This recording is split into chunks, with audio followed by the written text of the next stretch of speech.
Chief, could we get you down here? Couples only. 172. Just the beginning of it. Yeah.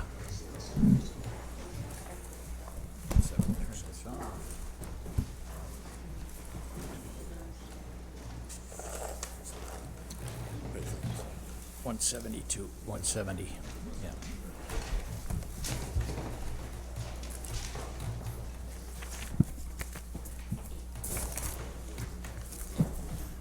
Okay, Chief, I thank you for attending. This is the budget hearing for fire, and I'd like to introduce the counselors that are here. Counselor at Large Tim Rudd, Counselor at Large Khalid Bey, 4th District Counselor Latoya Allen, Counselor at Large Mike Green, and Counselor for the 5th District Joe Driscoll, and I'm Steve Thompson. I know that Counselor Sue Boyle and Counselor Chad Ryan are both here too, and they'll be joining us. I'd like you to introduce who you have with us, and then give us a little overview of what fire is doing now and what you see in the coming year that's relative to your budget, and then we shall ask some questions. Okay, to my right is first. And I would ask that you speak into the mics so that you're. Okay. If you're answering any questions from the audience too, if you could come up to the mic that's right there too. Also, thank you. Okay, thank you, Councilor Thompson. To my right is First Deputy Chief Steve Evans. To my left is Diane Nastri. I have Deputy Chief Jeff Kite, Deputy Chief Bob Cousin, Deputy Chief Tom Clark, Deputy Chief Barry Lasky, and Deputy Chief Elton Davis. They're in charge of our divisions that operate our day-to-day operations. Thank you. And I also have our director of our EMS and one of our other captains at maintenance who is in charge of our apparatus and fleet in our stations. Okay, if you'd like to give an overview of what the fire department's last year and where you see it going this year and any changes. Well, you know, we protect every structure in the city, every parcel of land, every roadway and highway in the city and out at the airport. We also provide emergency medical services for our citizens and the visitors of the city, advanced life support, basic life support. We also still provide technical rescue for automobile extrications at motor vehicle accidents. We also do elevator rescues. We're continuing to make sure that we're trained at that level. Our hazardous materials company, they respond to all radiological, biological, or chemical situations in the city. They're really high trained. Our rescue company, like I said earlier, their technical expertise is some of the best in the region. So we've been using our resources to keep everything the way we've been operating in the past and to make sure that we can provide the service for the city. We currently still have the Class 1 ISO rating from the insurance service organizations. Throughout the nation, there are 241 fire departments who hold this designation. We're one of 5 in New York State out of 2,000 who were rated. And what this ISO rating does, it shows that our fire service is protecting the citizens of Syracuse in an outstanding way with our response times, on-duty personnel, training, policies, procedures, also with our equipment and our water supply, and also the way we enforce our fire codes. And what this does is it gives insurance companies the ability to lower their insurance rates based on our fire protection of the city. So I think it's our department is one of the best in the country, if not the world, and I think we're just trying to continue to have the resources to work efficiently and to still provide the services that we have been providing. We currently run out of 11 strategically placed fire stations throughout the city and the airport on a 24-hour, 7-day-a-week basis. One of our engine companies is the busiest in New York State outside of New York City.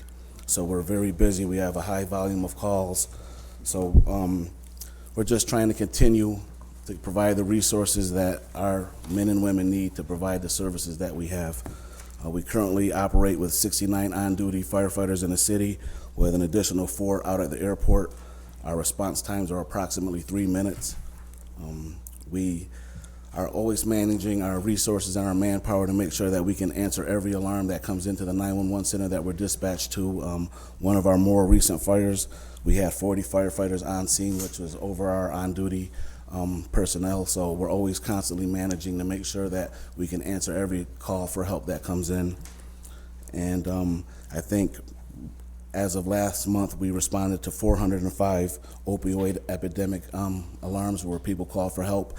And I think we're on the front lines of this epidemic that's kind of going through the whole country, and we're still providing a service and the treatment to be able to go and help people that are dealing with all different types of emergency medical issues, especially with this epidemic. So with those projections, we're predicting probably responding to over 1,000 cases of that epidemic with the opioids. So we're on the front lines of helping the citizens in every way we can. So I think if anybody has any questions, Councilor Ryan. New seat. I don't know how to work this mic. So I was gonna ask if this budget, and I don't see it, if you could point me to it, reflects any of the conversations we had about the ambulance usage. your questions you had at our earlier overtime budget meeting, we are still investigating some different ways to handle your questions, and we are discussing that every day, and we're just looking for the best solution to move forward. So You're still going. Yep, your concern is valid, and we are looking into it. Okay. Well, thank you. Thank you.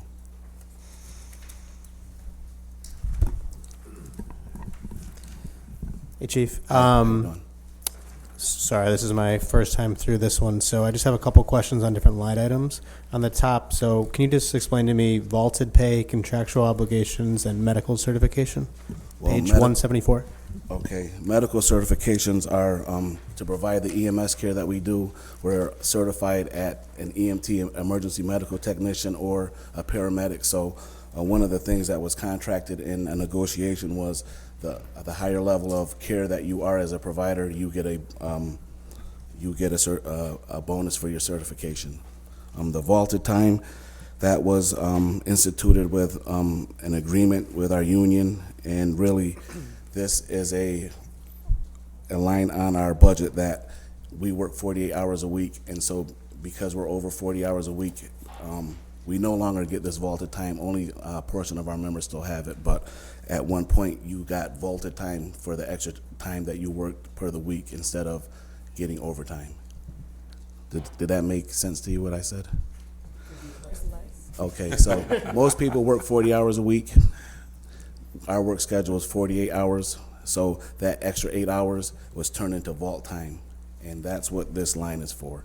It's like a compensatory time instead of actually getting paid overtime at that time for working the extra hours a week. Is it 4 12s and then 3 off? How like 48 is based on 4 12 hours? 2 10-hour days and 2 14-hour nights.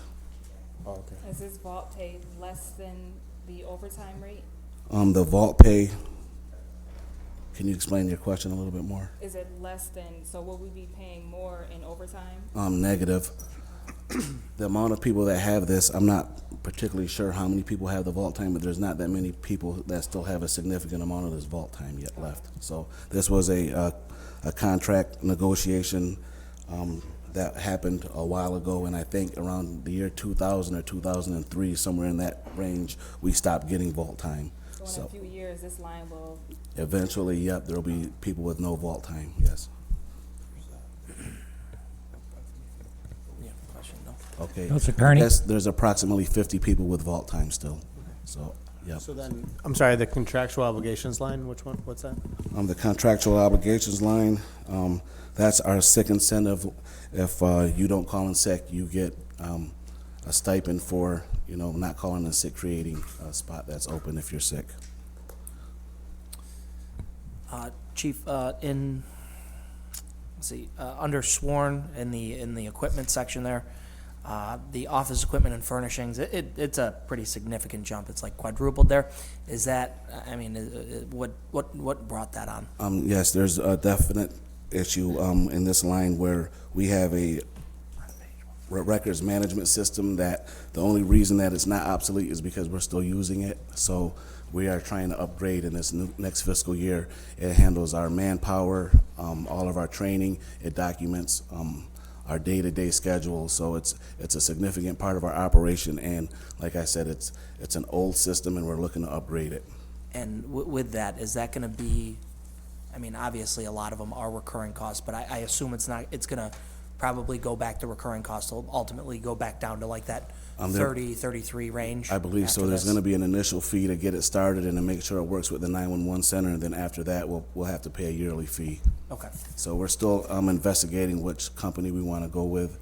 So we're still at the beginning stages, but we are moving forward, and we're planning on trying to update this by this year. Okay. Does that correlate with the changes that you made to your staff regarding eliminating the information aid and then increasing to an additional land tech support specialist?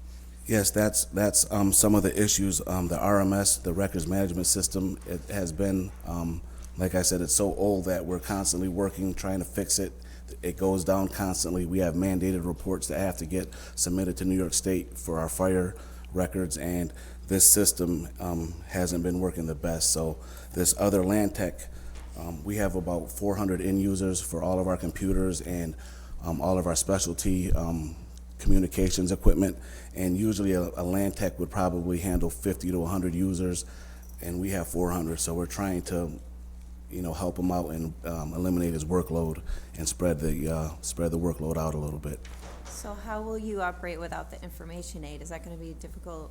Is that something that you're finding filled somewhere else? Well, over the last 10 years, we've lost over 60 uniform positions, and a lot of those positions were manned by some of our firefighters. So we are constantly doing jobs of 2 or 3 people. Our staff, I think 92% of our personnel, they work on fire trucks. 8% of our personnel are staff personnel. So that 8% of our total firefighters that are employed, they're doing 2 or 3 jobs as one person. So it's just another job title that is going to be look to be more efficient with the resources that we have. So it would be nice to have more manpower to eliminate that, but it's the reality of where we're at right now. So also, in response to your comments regarding the heroin epidemic, I see you've only got an increase of 3 calls proposed for medical emergency from 107 to 110, or am I, oh no, I'm sorry, that's just an airport. Yep. I was just trying to find where we're, on I want to be 171. prepared. I want to be prepared for this. Yes, 171. Right, so rescue calls only went up 1,000. Is that, you think that that's? Well, we've always gone on these alarms. It's just with all the media attention and the significance of trying to put a wrap around the epidemic that we've been tracking specifically these alarms. So And these heroin calls, they've not necessarily increased? not necessarily. We've always gone on them. As we get calls, we respond. Right, okay. I wanted to piggyback off that. So you said you had 405 of those calls? Yep. Of those, you're administering Narcan? Everyone is differently. Sometimes people are unresponsive when we get there. Sometimes they're not. It depends on the situation when we get there. So the Narcan, are we purchasing that, or are these usually grant funded? Right now, I believe we're purchasing, but I have Brian Felice. Yeah, we're purchasing them. And then, obviously with so much attention to this, I think people should be, state and things should be funding Narcan and all that, but do they ever fund time administered or any of that stuff, training or any of that stuff? No, it's just a service that we provide. When we get a call to the 911 center, we respond, and depending on what we get when we get there, what we have when we get there, we just administer the care as needed. Okay. So, All right. Thank you for that clarification. yep, thank you. To sort of piggyback off of that, I mean, it's, yeah, to piggyback off of a piggyback. It's my understanding that there is funding out there, or there will be funding out there from like federal grants that might be available. Do you guys have a grant writer in-house, or do you, or have you moved like other departments, grant writing back into our research department? Our research department does the main part of our grants. We put together a committee starting the beginning of this year, and we're researching all the different avenues to get grants, and we run everything through the research department, and they help us finalize. But we've been applying for as many grants as we can get. That's a quick one. And forgive if it's redundant, but it's my first budget. I was just curious on page 176, the mechanics that work via hourly pay. I'm assuming that's hourly pay, not yearly at $18. Can you say, what was your I was question? just curious that how it functions with the mechanic crews that get paid hourly. Are they paid, are they in with full benefits? Are they only paid when needed, or is it kind of constant? I was just curious how that breaks down by the hourly. Yeah, are they full-time with the fire department or Yes, with they're the city? full-time with the fire department. We have specialty fire equipment that they need to be specialized in working with our fire trucks to have the hydraulics and fire pumps and our special equipment on there. So they get paid full-time, they work for us, and they work on our fleet. So they're typically putting in 30, 40-hour weeks with Yes. benefits and everything else like that, yeah? Yes. How's your equipment? Our equipment, we're doing okay. We're trying to always improve that. Our maintenance division, they're constantly figuring out ways to make things better. They've implemented a anti-corrosion program to try to make sure that the undercarriages are getting washed, and some of the older fire trucks, with our weather and the salt, they're trying to figure out ways to make sure that we can make the apparatus last longer.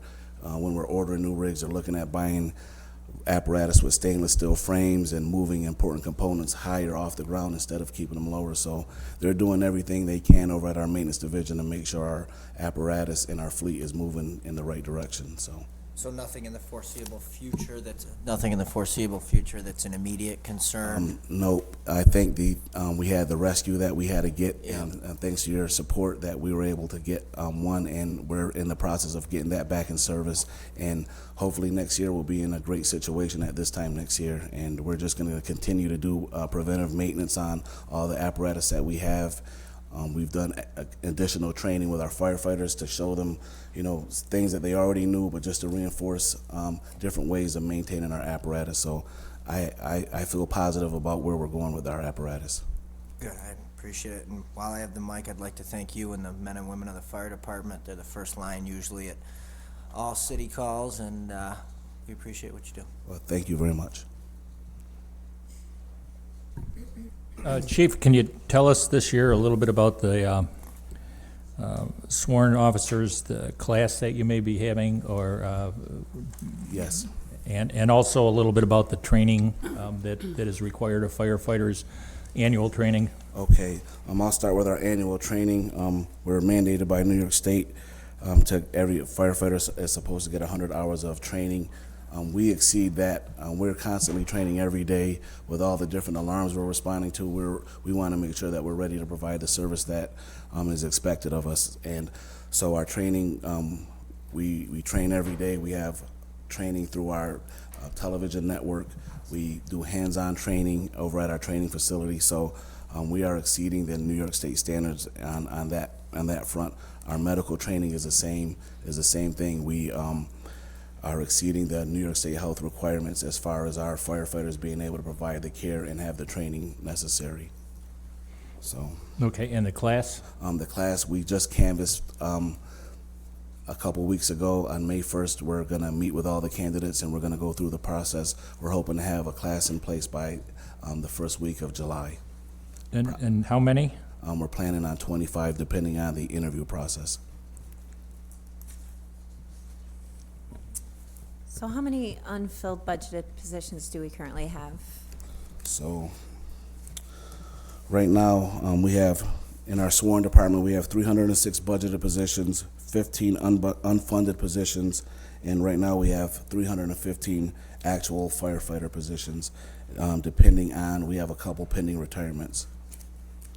So, So you have 306, 363 budgeted positions, 15 unfunded, 348 funded, 315 actual.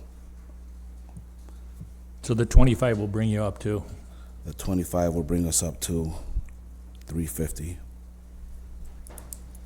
Do you have statistics? Do you have statistics like the median age of the average firefighter on the force or staff, whatever?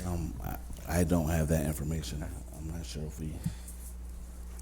They get younger and younger. They're okay. I think, you know, what- Always a They do know, you do have an idea as to who would be eligible for retirement. I think that's really what the question is. You know, Yep. 5 years out, 4 years out, and people will advise you that